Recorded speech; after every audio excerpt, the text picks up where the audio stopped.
দীর্ঘ প্রায় এক যুগ মানে ১২ বছর সময় পার হয়েছে। বেগম খালেদা জিয়া সম্ভবত খোলামেলা পরিবেশে তার সেই রাজনৈতিক বর্ণাঢ্য জীবনের যেই স্মৃতি ছিল সেগুলো থেকে অনেকটা দূরে সরে গিয়েছিলেন। নানান মামলা, তারপর রাজনৈতিকভাবে বিভিন্ন ধরনের হয়রানি টু জেড যা ঘটেছিল, তো সকল কিছুর পরে আজকে সশস্ত্র বাহিনী দিবস উপলক্ষে সেনাকুঞ্জে বেগম খালেদা জিয়া তিনি সেখানে অতিথি হিসেবে উপস্থিত ছিলেন, আর প্রধান উপদেষ্টা ডক্টর মোহাম্মদ ইউনূসও উপস্থিত ছিলেন। তো খুবই গুরুত্বপূর্ণ দুইজনের দুইটা বক্তব্য এই মুহূর্তে খুবই ভাইরাল। ডক্টর মোহাম্মদ ইউনূস বেগম খালেদা জিয়াকে দেখে একটা বক্তব্য দিয়েছেন যে আপনাকে আজকের এই দিনে মানে এই পজিশনে নিয়ে এসে এই সম্মান দেওয়ার জন্য তারা গর্বিত বোধ করছেন। পাশাপাশি উপদেষ্টাদের মধ্যে আসিফ নাহিদ এবং মাহফুজ বেগম খালেদা জিয়ার সামনে যথেষ্ট নমনীয়। তারপর বোঝা যাচ্ছিল যে তারা খালেদা জিয়ার সামনে দাঁড়াবে এক জীবনে কল্পনাও করতে পারে নাই।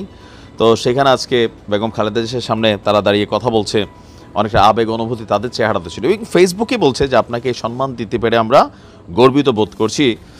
এখানে বেসিক্যালি যেটা বোঝানো হয়েছে যে সেনাবাহিনীর সাথে একটা লম্বা দূরত্ব তৈরি হয়ে গিয়েছিল গত ১২ বছর বিএনপির, বা বেগম খালেদা জিয়ার নানান হয়রানির শিকারও হয়েছেন। তৎকালীন সময় তার যেই বাসভবন সেখান থেকে তাকে উচ্ছেদ করা হয়েছিল।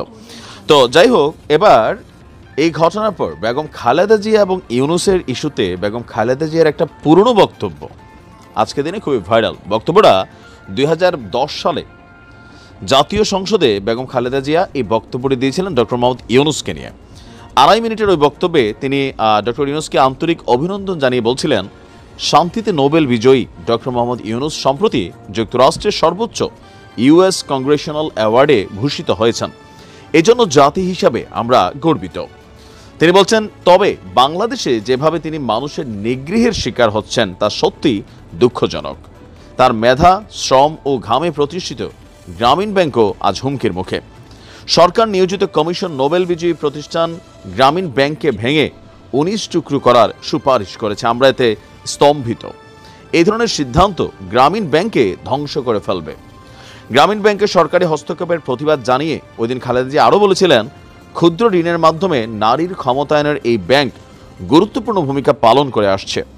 সেই প্রতিষ্ঠান ধ্বংসের উদ্দেশ্যে প্রতিশোধমূলক চক্রান্ত বন্ধের জন্য আমি সরকারের প্রতি আহ্বান জানাচ্ছি। আমরা এর তীব্র বিরোধিতা করছি। দেশের মানুষ এই ধরনের কার্যকলাপ মেনে নেবে না। তো লম্বাচূড়া বক্তব্য তিনি দিয়েছিলেন। জাস্ট লাস্টের যে কোটেশনটা ছিল, জাতির জন্য যারা সম্মান বয়ে আনেন সেই কৃতি সন্তানরা যেন দেশেও সম্মান পান তা আমাদের নিশ্চিত করতে হবে, তা না হলে দেশ মেধাশূন্য হয়ে পড়বে। তো আজকের দিনে আপনার বেগম খালেদা জিয়ার সাথে ডক্টর মোহাম্মদ ইউনূস পাশাপাশি চেয়ারে বসে উচ্ছ্বসিত ছিলেন, প্রাণবন্ত ছিলেন। ইভেন ওনার চেহারার মধ্যে একটা জিনিস রিড করা যাচ্ছিল যে বেগম খালেদা জিয়াকে আজকের এই অনার দিতে পেরে তিনি নিজে আসলেই গর্বিত ফিল করছেন, অথবা পলিটিক্যালি অনেকটা বিএনপির সাথে বেগম খালেদা জিয়া তো একজন ব্যক্তি প্লাস একটা দলকে লিড করেন। তো সেখানে বিএনপির সাথে অনেকে বলছেন যে আভ্যন্তরীণ যে দূরত্বটা আজকের এই প্রোগ্রামে বেগম খালেদা জিয়াকে সেখানে অনার করে অন্তর্বর্তীকালীন সরকার এবং বিএনপির মধ্যে আভ্যন্তরীণ যে দূরত্ব সেইটারও অনেকটা পজিটিভ ভাইব তৈরি হয়ে যাবে। কারণ এখানে যারা উপদেষ্টাতে আছেন বৈষম্য বিরোধী বা আবার ধরেন সার্জিস আলমরা প্রত্যেকেই কিন্তু এই জিনিসটা নিয়ে পজিটিভ বক্তব্য দিয়েছে। ইভেন বলছে আপনার সেই মনোভাব, সংগ্রামী মনোভাবের কারণেই আমরা অনুপ্রাণিত হয়েছি, মানে অনেক কিছুতে বেগম খালেদা জিয়ার ভূয়সী প্রশংসা করা হয়েছে। তো এটার দুইটা কারণ হতে পারে। একটা হচ্ছে বিএনপির সাথে আভ্যন্তরীণ দূরত্ব, সেটাও দূর হলো। পাশাপাশি বেগম খালেদা জিয়া দীর্ঘদিন পর এমন একটা প্রোগ্রাম তিনি দেখতে পেলেন, উচ্ছ্বসিত থাকবেন স্বাভাবিক। পজিটিভ কিছুই হবে সরকার এবং বিএনপির মধ্যে, বোঝা যাচ্ছে। তো ভালো থাকুন, আসসালামু আলাইকুম।